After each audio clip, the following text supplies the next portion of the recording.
Olá, tudo bem? Seja muito bem-vindo aqui ao nosso canal no YouTube.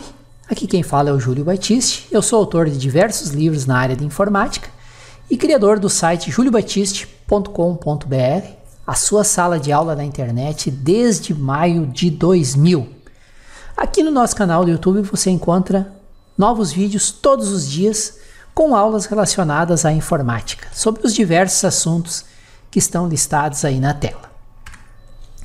E esta aula é mais uma aula de demonstração da nossa Universidade do Windows Server e do Active Directory. A nossa formação completa e continuada em Windows Server. Toda semana, sem exceção, tem novas aulas lá dentro do ambiente do curso. Já são mais de 300 aulas disponíveis, muito conteúdo, com teoria, com prática, tudo bem detalhado. Não deixe de conferir nesse endereço aqui e no final dessa aula de demonstração tem mais informações. Vamos então a mais uma aula sobre o Windows Server e Active Directory.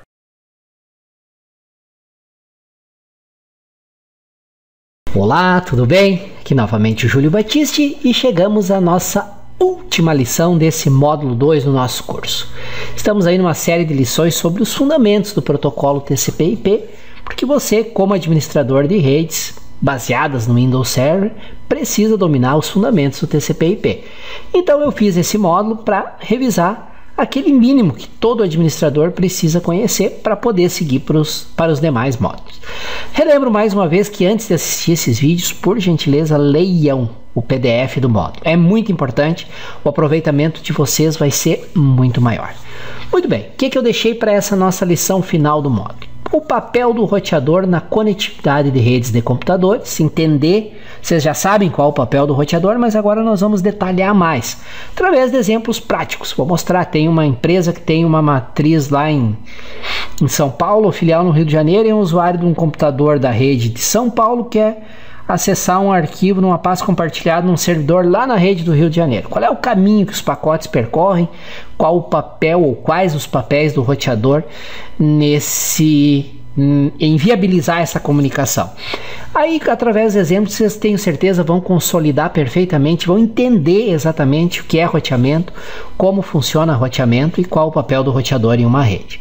Essa lição também foi criada pelo colega Manuel Jailton. Eu enviei para ele o próprio material do PDF do módulo, e ele criou para mim essa lição para compartilhar aqui com vocês. Tenho certeza que vocês vão gostar.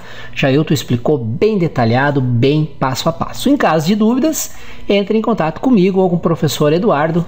Nossos e-mails de contato estão aí no ambiente do curso. Valeu? Vamos então entender o papel do roteador na conectividade de redes de computadores, como saber qual o número IP que está configurado como default gateway num computador com Windows. Vamos entender o roteamento através de um exemplo prático e detalhado, aquele exemplo que eu falei para vocês, rede em São Paulo, rede no Rio, por onde andam os pacotes para conseguir essa comunicação.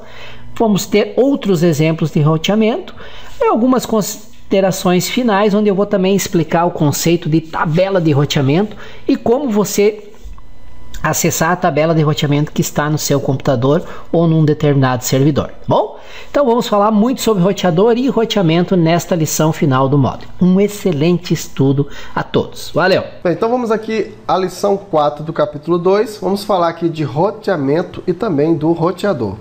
Então nessa lição nós vamos ver o papel do roteador em uma rede de computadores e como é feita a interligação entre duas redes. Então, nós vimos na lição 2 que a máscara de subrede é utilizada para determinar qual parte do endereço IP representa o número real e qual parte representa o número da máquina dentro da rede. A máscara de subrede também foi utilizada na definição original das classes de endereço de IP. Em cada classe existe um determinado número de redes possíveis e em cada rede o número máximo de máquinas. Com base na máscara de subrede, o protocolo TCP/IP determina se o computador de origem e o computador de destino estão na mesma rede local. E com base em cálculos binários, o TCP/IP pode chegar a dois resultados distintos. Primeiro, o computador de origem e o computador de destino estão na mesma rede local. Neste caso, os dados são enviados para o barramento da rede local. Todos os computadores da rede local recebem os dados. Ao receber os dados, Cada computador analisa o campo número IP do destinatário. Se o IP do destinatário for igual ao IP do computador, os dados são capturados e processados pelo sistema. Caso contrário, são simplesmente descartados. Observe que com este procedimento, apenas o computador de destino é que efetivamente processa os dados para ele enviados. Os demais computadores simplesmente descartam os dados. Caso 2. O computador de origem e de destino não estão na mesma rede local. Neste caso, os dados são enviados para o equipamento com o número de IP configurado no parâmetro Default Gateway. Ou seja, se após os cálculos baseados na máscara de subrede, o TCP/IP chegar à conclusão de que o computador de destino e o computador de origem não fazem parte da mesma rede local, os dados são enviados para o Default Gateway, o qual será encarregado de encontrar um caminho para enviar os dados até o computador de destino. Esse encontrar o caminho é tecnicamente conhecido como rotear os dados até o destino, ou melhor, rotear os dados até a rede do computador de destino.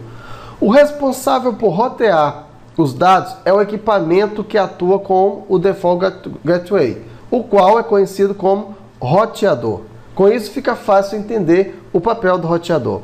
O roteador, ele é responsável por encontrar um caminho entre a rede onde está o computador que enviou os dados, ou seja, o computador de origem, e a rede onde está o computador que irá receber os dados, ou seja, o computador de destino. Quando ocorre um problema com o roteador, tornando-se indisponível, você consegue se comunicar normalmente com os demais computadores da sua rede local, porém não conseguirá comunicação entre outras redes de computadores, como por exemplo a internet. Bem, como verificar então o Default Gateway configurado nas propriedades do protocolo TCP/IP? Como é que a gente faz para a gente verificar isso? Você pode verificar as configurações do TCP/IP de um computador com Windows, qualquer versão, de duas maneiras distintas: acessando a propriedade de interface da rede ou com o comando ipconfig. Então, vamos então fazer aqui um exemplo prático disso aí. Então, vamos lá. Então, vamos ver como verificar as configurações do TCP/IP usando a interface gráfica do Windows 2000, 2003 ou XP. Então, para isso, primeiramente, você deve fazer o logon com uma conta com permissão de administrador. Após feito o logon, você vai clicar com o botão direito do mouse no ícone Meus Locais de Rede, na área de trabalho. No menu que é exibido, clique na opção Propriedades. Vai ser exibido a janela de conexão da LAAP e de rede. Nessa janela vai ser exibido um ícone para cada conexão disponível. Então, por exemplo, se o seu computador estiver conectado a uma rede local e também estiver uma conexão via modem, será exibido um ícone para cada conexão. Nesta janela também está disponível o ícone Fazer Nova Conexão. Então, com esse ícone você pode criar novas conexões. Na figura 2.5 nós temos um exemplo onde está disponível apenas uma conexão de rede local. Então nós temos aqui mais ou menos uma imagem como essa, deverá aparecer para você. Clique então com o botão direito do mouse em cima de conexões de rede local, você vai clicar com o botão direito. Será exibido a janela de propriedades da conexão de rede local, conforme a figura aqui. Então essa vai ser a imagem que vai aparecer para você. Em seguida você vai clicar na opção Protocolo Internet TCP/IP, aqui ó, Protocolo Internet TCP/IP. Você vai clicar aqui em cima, no menu de opções que é exibido, e depois você vai clicar em aqui ó, você vai clicar aqui e depois você vai clicar em Propriedades. Se estiver disponível as opções Protocolo de Internet TCP/IP V4 e Protocolo de Internet TCP/IP V6, você vai clicar no TCP/IP V4.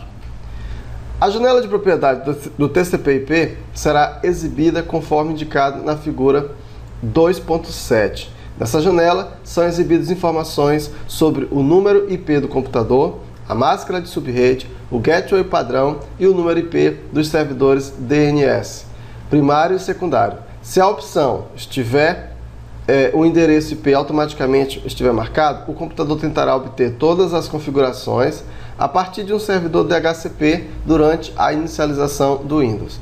Nesse caso, as informações sobre as configurações do TCP/IP, inclusive o número do IP, somente poderão ser obtidos através do comando ipconfig, conforme nós vamos descrever a seguir. Então vamos verificar aqui as configurações. Aliás, aí clique no botão OK e você então vai voltar para a janela de conexão, certo? Então agora vamos verificar as configurações do TCP/IP usando o comando ipconfig. Aqui você pode usar em qualquer versão do Windows. Para verificar as configurações do TCP/IP utilizando o comando ipconfig, siga os seguintes passos. Você vai fazer o logon com uma conta de permissão de usuário e abra o prompt de comando. Para abrir o prompt de comando, pressione a tecla com o logotipo do Windows em conjunto com a tecla R. A tecla com o logotipo do Windows fica ao lado esquerdo do teclado, embaixo entre a tecla Ctrl e a tecla Alt. Aqui, ó, você vai clicar bandeirinha mais o R. Será aberta então a janela de executar. No campo abrir, digite CMD e clique em OK. Será aberta a janela do prompt de comando, onde você pode executar qualquer comando válido do Windows. Digite então o comando ipconfig/all. Serão listadas as configurações detalhadas do TCP/IP conforme a figura 29, aqui, ó, onde uma das informações exibidas é o número IP do Default Gateway. Então veja que eu tenho aqui as configurações. Ó, temos o DNS primário, o tipo de nó, o roteamento IP ativado. Temos então todas as informações aqui, ó, o Gateway padrão, certo? Esse é o resultado quando nós utilizamos aí o ipconfig. Então vamos ver agora um exemplo prático, né, para explicar melhor aí o roteamento. Vamos iniciar a explicação sobre como o roteamento funciona através de uma análise de um exemplo bem simples. Vamos imaginar a situação de uma empresa que tem a matriz em São Paulo e uma filial no Rio de Janeiro. O objetivo é conectar a rede local da matriz em São Paulo com a rede local da filial no Rio de Janeiro, para permitir a troca de mensagens e documentos entre os dois escritórios. Nessa situação, o primeiro passo é contratar um link de comunicação entre os dois escritórios. Em cada escritório deve ser instalado um roteador. E, finalmente, os roteadores eles devem ser configurados para que seja possível a troca de informações entre as duas redes através do link de comunicação. Na figura 2.10, essa figura aqui, temos a ilustração dessa pequena rede de longa distância, né, uma WAN. Em seguida, vamos explicar como funciona o roteamento entre as duas. Então, aqui está a imagem que representa a rede local em São Paulo.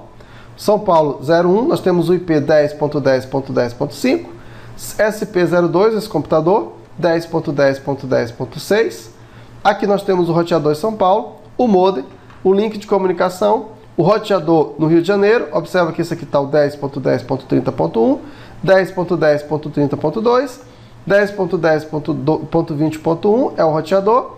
E aqui nós temos as duas máquinas em rede também. No Rio de Janeiro, RJ01 com 10.10.20.11. Essa aqui com 10.10.20.12, Rio de Janeiro 2. Então essa aqui é a rede que nós estamos aqui explicando, beleza? Então vamos lá. A rede São Paulo. Esta rede utiliza um esquema de endereçamento 10.10.10.0 com máscara de subrede 255.255.255.0. Observe que, embora teoricamente seria uma rede classe A, estamos utilizando uma máscara de subrede classe C. Na prática, é uma rede classe C, pois na prática consideramos a máscara de subrede como o critério para definir a classe de rede e não as faixas teóricas apresentadas na lição 3. Então veja a parte 3 para detalhes sobre as classes de endereço IP. E temos a rede do Rio de Janeiro. Esta rede utiliza um esquema de endereçamento 10.10.20.0 com máscara de subrede 255.255.255. O mesmo comentário aqui do de cima, né? Mesmo teoricamente seria uma rede classe A, estamos utilizando uma máscara de subrede classe C. Então, os roteadores. Cada roteador possui duas interfaces de rede. Uma é a chamada da interface LAN, rede local. a qual conecta o roteador com a rede local. A outra é a interface WAN, rede de longa distância, a qual conecta o roteador com o link de comunicação dos dados. Na interface de rede local, o roteamento deve ter o endereço IP da rede interna. No roteador de São Paulo, o endereço é o 10.10.10.1. Não é obrigatório, mas é um padrão normalmente adotado utilizar o primeiro endereço de rede para o roteador. No roteador do Rio de Janeiro, o endereço é o 10.10.20.1. Então, rede dos roteadores. Para que as interfaces externas dos roteadores possam se comunicar, elas devem fazer parte de uma mesma rede. Isso é, deve compartilhar um esquema de endereçamento comum. As interfaces externas dos roteadores, ou seja, as interfaces WAN, fazem parte da rede 10.10.30.0 com máscara de subrede 255.255.0. Vamos só visualizar aqui, ó. Então nós temos aqui os roteadores, nós temos aqui os modems. Então veja aqui as redes que eles estão fazendo parte, beleza? Então vamos continuar. Na verdade nós temos três redes. Com isso nós temos na prática três redes conforme resumida a seguinte. Nós temos a rede São Paulo 10.10.10.0 com 255.255.255, Rio de Janeiro 10.10.20.0 e as interfaces WAN dos roteadores 10.10.30, né, com 255.255.255.0. Na prática, é como se a rede 10.10.30 fosse uma ponte, uma rota entre as outras redes. Vamos utilizar um exemplo prático para mostrar como é feito o roteamento entre as duas redes. Exemplo, vamos analisar como é feito o roteamento quando um computador da rede de São Paulo precisa acessar informações de um computador da rede do Rio de Janeiro. O computador SP01 10.10.10.5, ele precisa acessar um arquivo que está em uma pasta compartilhada do computador RJ02 10.10.20.12. Como é feito o roteamento de tal maneira que esses dois computadores possam trocar informações? Então vamos acompanhar os passos a seguir. Primeiro, o computador de São Paulo, SP01, é o computador de origem. E o computador do Rio de Janeiro, RJ02, é o computador de destino. A primeira ação do TCP/IP é fazer os cálculos para verificar se os dois computadores estão na mesma rede. Então veja como são feitos os cálculos na lição 2 deste capítulo. Os seguintes dados são utilizados para a realização destes cálculos. São Paulo SP01 10.10.10.5 com a máscara 255.255.255.0. RJ02 10.10.20.12 com a máscara 255.255.255.0. Feitos os cálculos, o TCP/IP chega à conclusão de que os dois computadores pertencem a redes diferentes. O SP01 pertence à rede 10.10.10.0 e o RJ pertence à rede 10.10.20.0. Como os computadores pertencem a redes diferentes, os dados devem ser enviados para o roteador.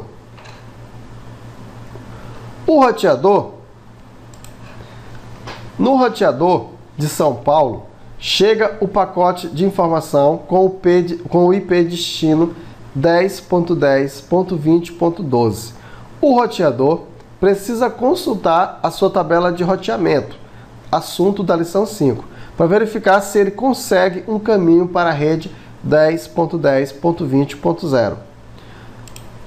O roteador de São Paulo tem em sua tabela de roteamento a informação de que pacotes para a rede 10.10.20.0 devem ser encaminhados para a interface 10.10.30.1.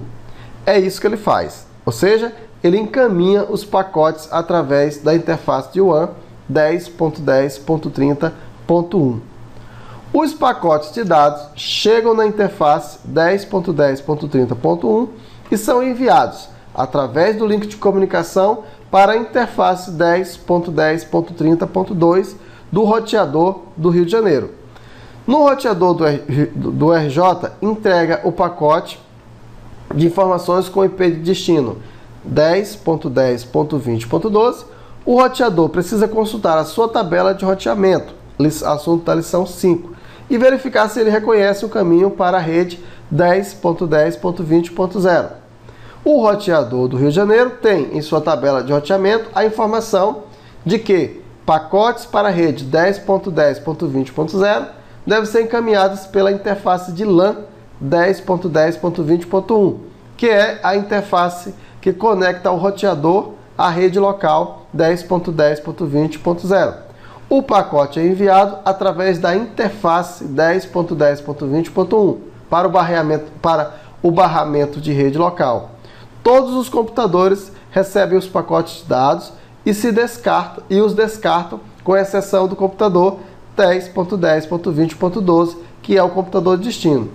Para que a resposta possa ir do computador RJ2 de volta para o computador SP01, um caminho precisa ser encontrado para que os pacotes de dados possam ser roteados do Rio de Janeiro para São Paulo. Para tal, todo o processo é executado novamente até que a resposta chegue ao computador SP01. A chave toda para o processo de roteamento é o software presente nos roteadores, o qual atua como base em tabela de roteamento, os quais serão descritos na lição 5. Nessa lição, nós apresentamos uma introdução sobre como funciona o roteamento IP entre redes locais conectadas remotamente, através de links de WAN. Na lição 5, nós vamos aprofundar um pouco mais essa discussão, onde nós falaremos sobre as tabelas de roteamento. Bem, então vamos aqui a mais uma lição do capítulo 2, e nessa lição nós vamos falar de alguns exemplos de roteamento. Então nesse item, nós vamos analisar mais alguns exemplos de roteamento e falar sobre a tabela de roteamento. Então considere a rede indicada na figura abaixo. Aqui nós temos então uma rede. Veja que eu tenho uma rede 1, 2, 3 e 4. Cada rede, observa que eu tenho aqui o IP na rede 1, 10.10.10.0, com a sua máscara de... Todos eles têm a máscara 255.255.255. Essa rede aqui, no caso, ela está com 10.10.2, a rede 2. A 3, 10.10.30. A 4, 10.10.40.0. Ligado aqui com o roteador 1 com 10.10.10, 10.10.5, ponto 1, ponto 5, ponto 2, e aqui eu tenho um outro roteador. Então, dá uma analisada aqui nessa rede, pare o vídeo se for necessário, e vamos então continuar com o nosso exemplo. Primeiro, alguns comentários sobre a rede WAN apresentado na figura anterior. A WAN é formada pela conexão de 4 redes locais com as seguintes características. A rede 1, 10.10.10, todos eles com a mesma máscara, né? Deixa eu ver isso. A rede 2, 10.10.20.0, a rede 3, 10.10.30.0 e a rede 4, 10.10.40.0. Existe uma quinta rede, que é a formada pelas interfaces de WAN dos roteadores. Essa rede apresenta as seguintes características. Então nós temos os roteadores 10.10.5.01 com a máscara 255.255.255.0. Existem 3 roteadores fazendo a conexão das 4 redes existentes. Com as configurações apresentadas, qualquer rede é capaz de se comunicar com qualquer outra rede da WAN. Existem pontos únicos de falha. Por exemplo, se o roteador 3 apresentar problema, a rede 3 ficará completamente isolada das demais redes. Se o roteador 2 apresentar problema, a rede 2 e a 4 ficarão isoladas das demais redes, isso também isoladas entre si. As redes 2 e 4 estão diretamente conectadas ao roteador 2. Cada rede em uma interface do roteador. Este pode ser um exemplo de um prédio com 2 redes locais, os quais são conectados através do roteador. Nesse caso, o papel do roteador 2 é conectar as redes 2 e 4 entre si, e estas redes com o restante da rede WAN das demais. Só para ficar claro, vamos dar uma olhada novamente aqui na imagem, certo? Beleza, então vamos voltar e continuar. A interface de conexão do roteador com a rede local utiliza sempre o primeiro número de IP da faixa disponível, ou seja, 10.10.10.1, 10.10.20.1 e assim por diante. Não é obrigatório reservar o primeiro número de IP para a interface LAN do roteador, número este que será configurado como default gateway nas estações de trabalho da respectiva rede, conforme descrito anteriormente. Embora não seja obrigatório, é uma convenção comumente utilizada. Agora que apresentamos alguns comentários sobre a figura 2.11, vamos então analisar como será feito o roteamento entre as diferentes redes. Primeira análise. Analisar como é feito o roteamento quando um computador da rede 1 precisar acessar informações de um computador da rede 3. Por exemplo, o computador 10.10.10.25 da rede 1 precisa acessar um arquivo que está em uma pasta compartilhada no computador 10.10.30.144 da rede 3. Nesse caso, a rede de origem é a rede 10.10.0, essa aqui. E a rede de destino é a rede 10.10.30, desse computador aqui. Como é feito o roteamento de tal maneira que esses dois computadores possam trocar informações? Então acompanhe aqui os passos descritos a seguir. Primeiro, o computador 10.10.10.25 é o computador de origem e o computador 10.10.30.144 é o computador de destino. A primeira ação do TCP/IP é fazer os cálculos para verificar se os dois computadores estão na mesma rede. Os seguintes dados são utilizados para a realização deste cálculo. No computador 1, 10.10.10.25, no computador 3, no computador da rede 3, aliás, 10.10.30.144 com a submáscara, a máscara de subrede 255.255.255.0. Feitos os cálculos, o protocolo TCP/IP chega à conclusão que os dois computadores pertencem a redes diferentes. O computador 10.10.25 pertence à rede 10.10.0 e o computador 10.10.30.144 pertence à rede 10.10.30.0. Nota: para detalhes sobre esses cálculos, consulte a lição 2 deste capítulo. Como os computadores pertencem a redes diferentes, os dados eles devem ser enviados para o roteador da rede 10.10.10.0, que é a rede do computador de origem. O pacote é enviado para o roteador 10.10.10.0, que está conectado através da interface 10.10.10.1. Nesse roteador, pela interface 10.10.10.1, chega o pacote de informações com o IP de destino 10.10.30.144. O roteador precisa consultar sua tabela de roteamento e verificar se ele consegue um caminho para a rede 10.10.30.0. Ou seja, se ele sabe para quem enviar o pacote de informações destinado à rede 10.10.30.0. O roteador 1 tem em sua tabela de roteamento a informação de que pacotes para a rede 10.10.30.0 deve ser encaminhado pela interface de WAN 10.10.5.1. E é isso que ele faz. Ou seja, encaminha os pacotes através da interface de WAN 10.10.5.1. Os pacotes de dados chegam na interface de WAN 10.10.5.1 e são enviados através do link de comunicação para a interface de WAN 10.10.5.2 do roteador da rede 3. No roteador 3, chega o pacote de informação com o IP de destino, o 10.10.30.144. O roteador precisa consultar sua tabela de roteamento e verificar se ele conhece um caminho para a rede 10.10.30.0.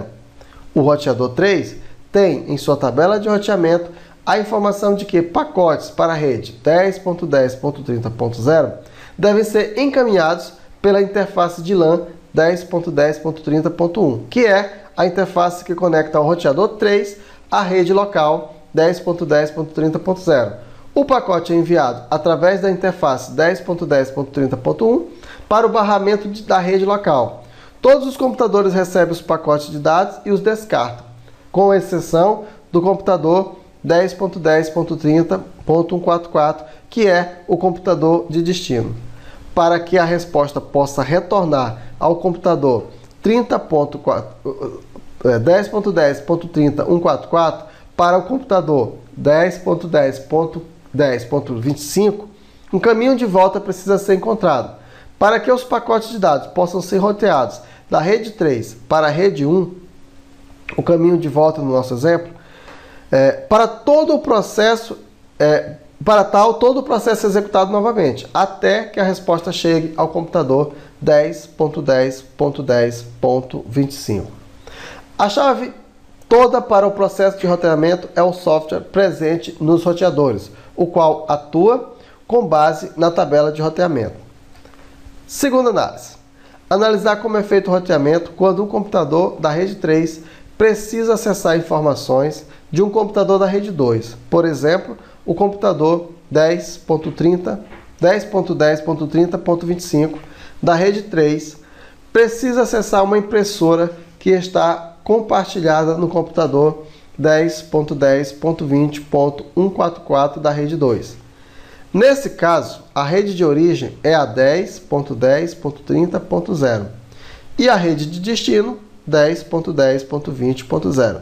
Como é feito então o roteamento de tal maneira que esses dois computadores possam trocar informações? O computador 10.10.30.25 é o computador de origem e o computador 10.10.20.144 é o computador de destino. A primeira ação do TCP/IP é fazer os cálculos para verificar se os dois computadores estão na mesma rede, conforme escrito na lição 2. Os seguintes dados são utilizados para a realização desses cálculos. Computador da rede 3, 10.10.30.25 e o computador da rede 2, 10.10.20.144. Os dois com a máscara de subrede 255.255.255.0. Feitos os cálculos, o protocolo TCP/IP chega à conclusão de que os dois computadores pertencem a redes diferentes. O computador 10.10.30.25 pertence à rede 10.10.30.0 e o computador 10.10.20.144 pertence à rede 10.10.20.0. Como o computador pertence a redes diferentes, os dados eles devem ser enviados para o roteador da rede 10.10.30.0, que é a rede do computador de origem. O pacote é enviado para o roteador da rede 10.10.30.0, que está conectado através da interface de LAN 10.10.30.1. Nesse roteador, pela interface 10.10.30.1, chega o pacote de informações com o IP de destino 10.10.20.144. O roteador precisa consultar a sua tabela de roteamento e verificar se ele conhece um caminho direto para a rede 10.10.20.0, ou seja, se ele sabe para quem enviar um pacote de informações destinado à rede 10.10.20.0. Não existe um caminho direto para a rede 10.10.20.0. Tudo o que o roteador pode fazer é saber para quem enviar o pacote. Quando o destino for a rede 10.10.20.0, nesse caso, ele enviará o pacote para outro roteador e não diretamente para a rede 10.10.20.0. O roteador 3 tem em sua tabela de roteamento a informação de que pacotes de destinos à rede 10.10.20.0 devem ser encaminhados pela interface de WAN 10.10.5.2. E é isso que ele faz, ou seja, encaminha os pacotes através da interface 10.10.5.2. Os pacotes de dados chegam na interface WAN 10.10.5.2 e são enviados através do link de comunicação para a interface de WAN 10.10.5.1 do roteador 1. No roteador 1, chega então o pacote de informações com o IP de destino, o 10.10.20.144. O roteador ele precisa consultar a sua tabela de roteamento e verificar se ele conhece um caminho para a rede 10.10.20.0. Na tabela de roteamento do roteador 1, consta a informação de que os pacotes para a rede 10.10.20.0 devem ser enviados para a interface de WAN 10.10.5.3 do roteador 2.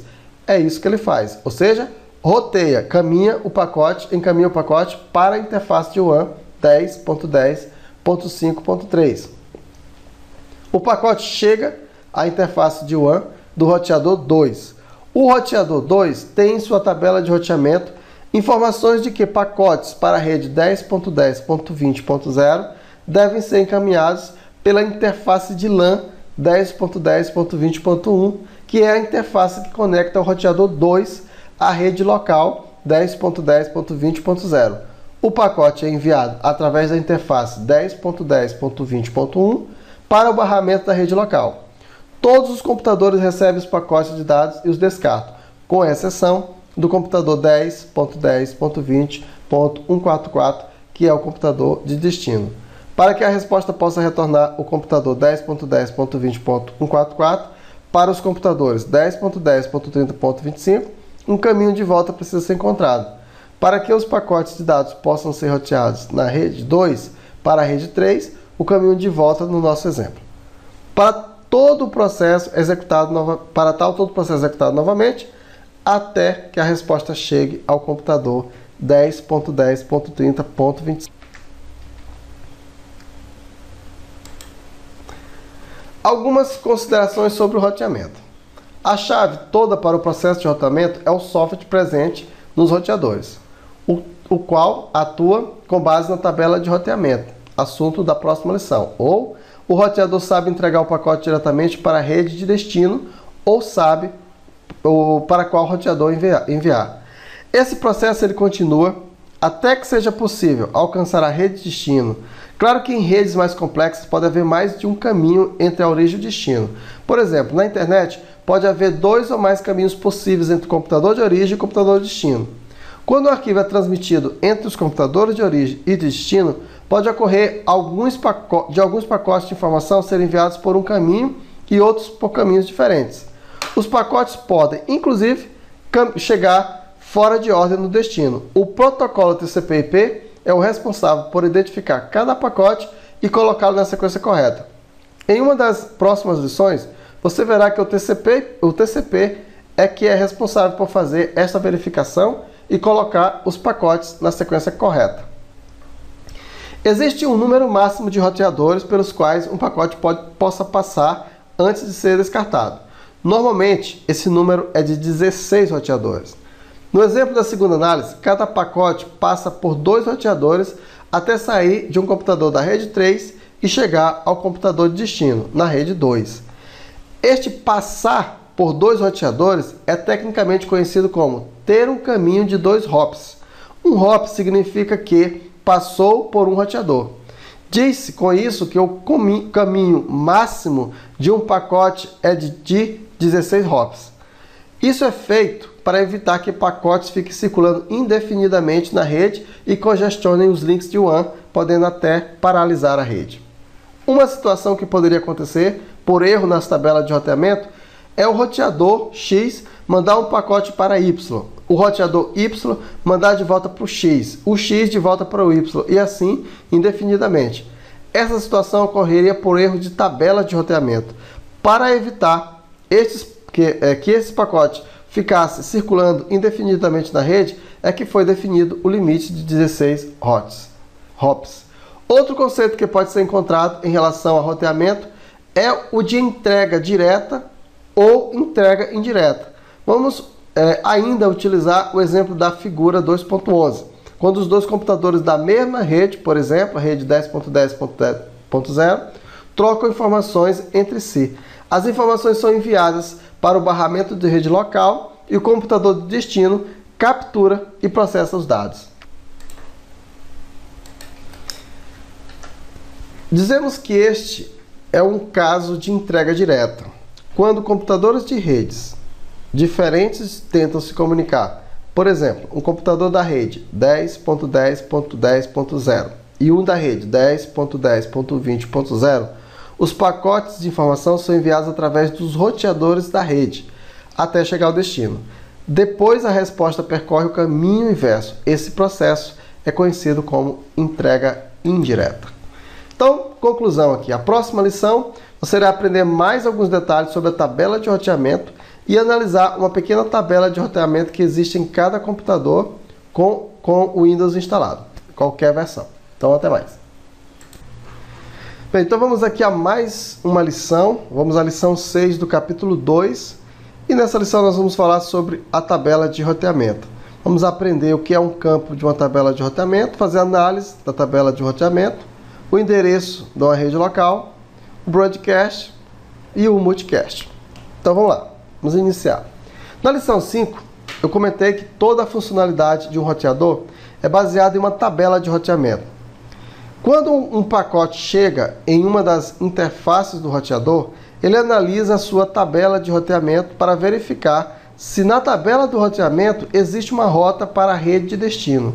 Pode ser uma rota direta ou então para qual roteador o pacote deve ser enviado.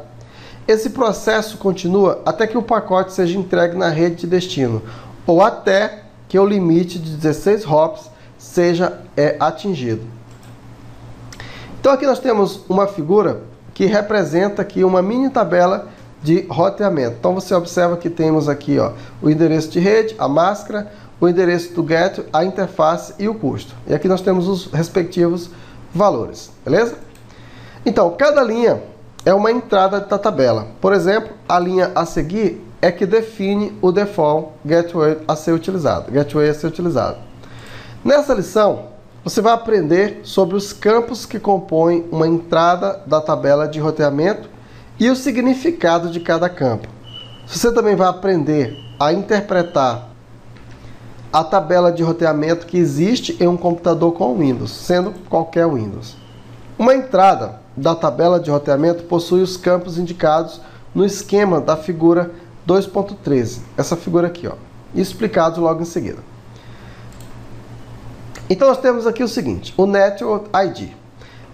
E nós temos o Network Mask, o Next Hop, Interface e o Metric. Então vamos explicar o que significa cada um desses. O Network ID. Esse é o endereço de destino. Pode ser o endereço de uma rede, por exemplo, 10.10.10.0, o endereço de um equipamento de rede, o endereço de uma subrede ou o endereço de uma rota. Uma rota padrão, 0.0.0.0. A rota padrão significa a rota que será utilizada caso não tenha sido encontrada uma rota específica para o caminho, para o destino.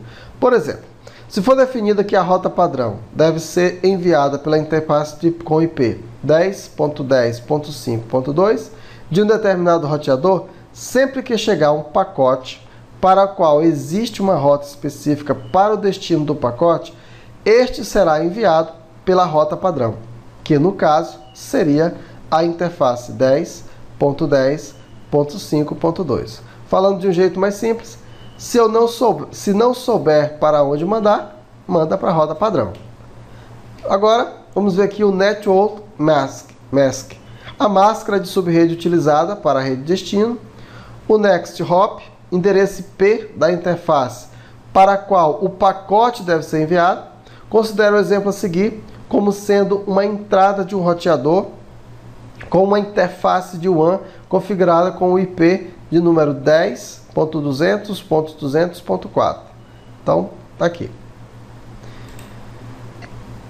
Essa entrada indica que pacotes enviados para a rede definida pelos parâmetros 10.100.100.0, 255.255.255.0 deve ser enviado para um gateway de 10.200.200.1.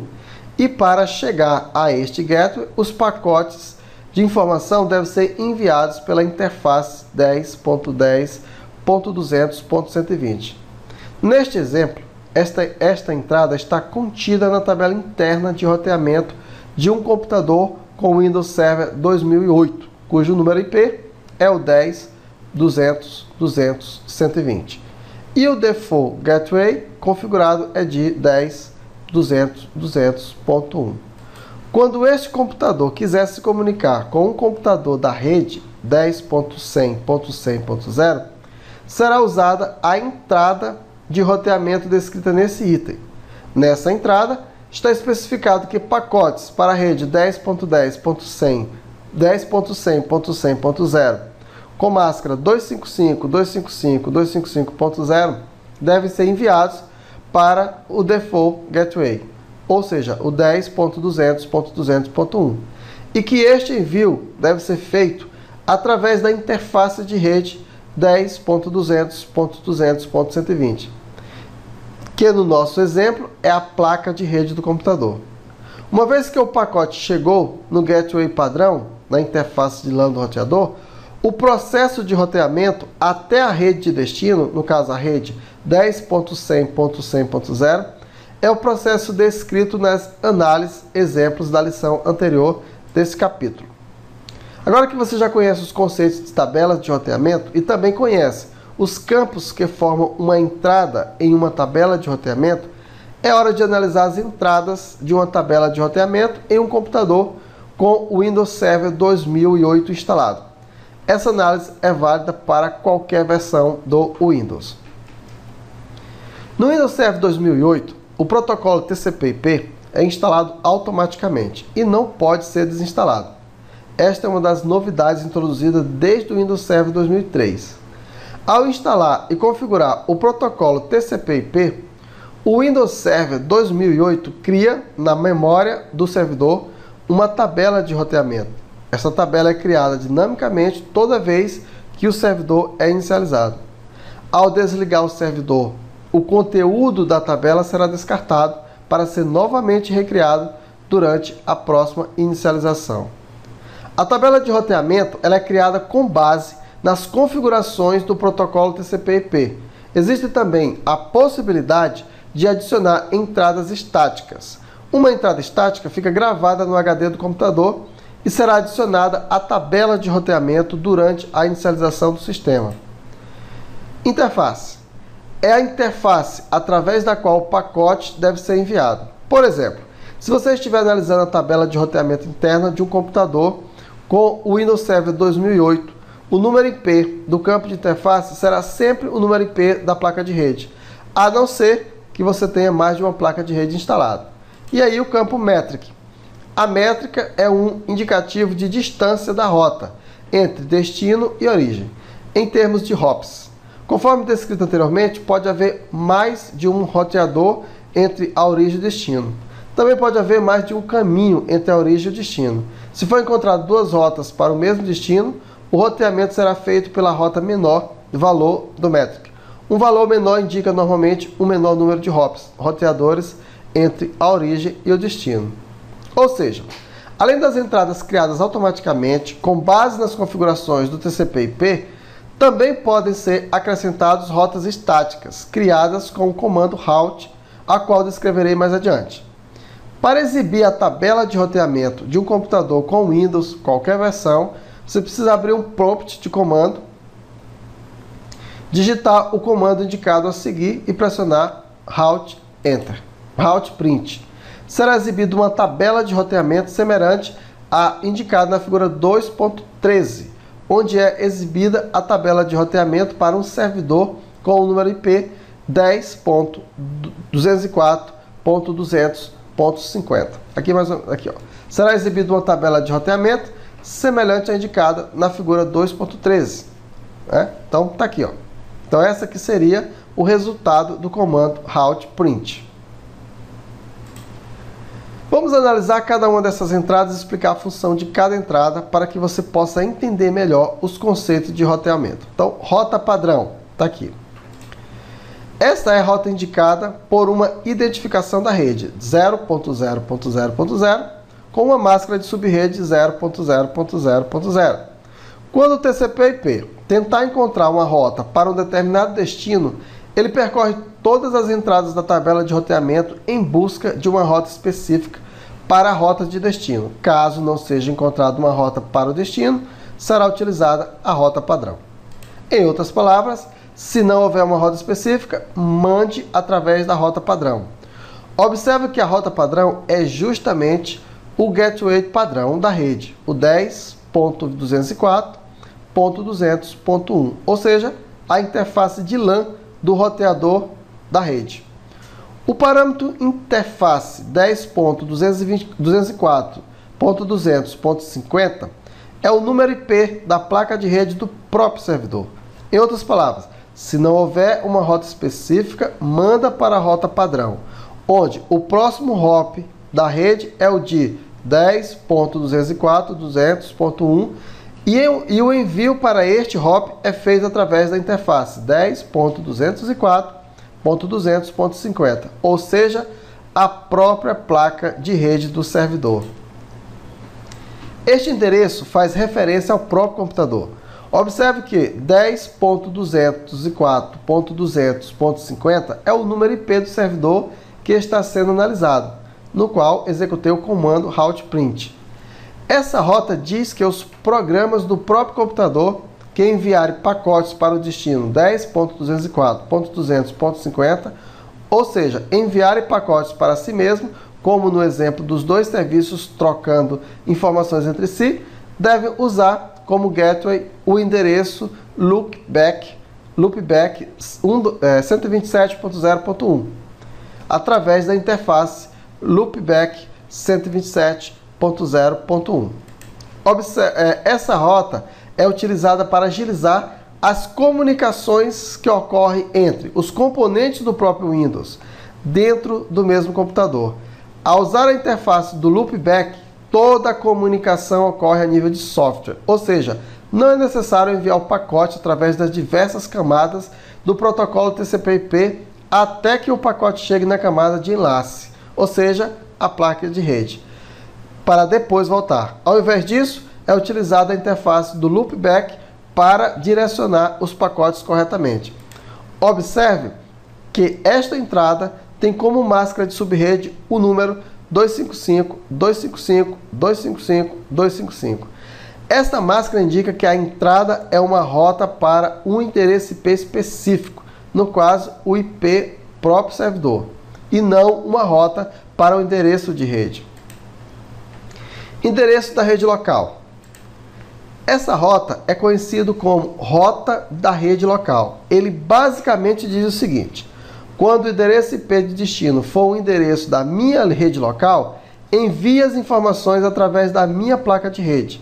Observe que tanto o parâmetro gateway como o parâmetro interface estão configurados com o mesmo número de IP da placa de rede do próprio servidor. Ou seja, se for para uma das máquinas da minha rede local, manda através da placa de rede. Não precisa enviar para o roteador. Localhost ou endereço local. Então está aqui o endereço local. Network Broadcast ou Broadcast Rede. Essa rota define o endereço do broadcast da rede. Broadcast significa enviar para todos os computadores da rede local. Quando é utilizado o endereço de broadcast, todos os computadores da rede local recebem o pacote e processam o pacote. O broadcast é utilizado por uma série de serviços, como por exemplo o WNS, para fazer verificações periódicas de nomes, para enviar uma mensagem para todos os computadores de rede, para obter informações de todos os computadores e assim por diante. Observe que o gateway é o número IP da placa de rede do próprio computador e a interface é o mesmo número. Ou seja, para enviar um broadcast para a rede, envia através da placa de rede do computador. Não há necessidade de utilizar um roteador. Um outro detalhe interessante é que, por padrão, a maioria dos roteadores bloqueia o tráfego de broadcast para evitar congestionamento nos links de WAN. Então nós temos aqui a rede de endereço de loopback. Comentei anteriormente que os endereços de rede 127.0.0 são endereços especiais reservados para fazer referência a si mesmo. Ou seja, quando faço uma referência 127.0.0.1, estou me referindo ao computador no qual estou trabalhando. Essa rota indica, em palavras simples, que para se comunicar com a rede loopback, utilize eu mesmo. Multicast address, ou endereço de multicast. Está aqui o endereço. O tráfego IP de uma rede, de uma maneira simples, pode ser de três tipos.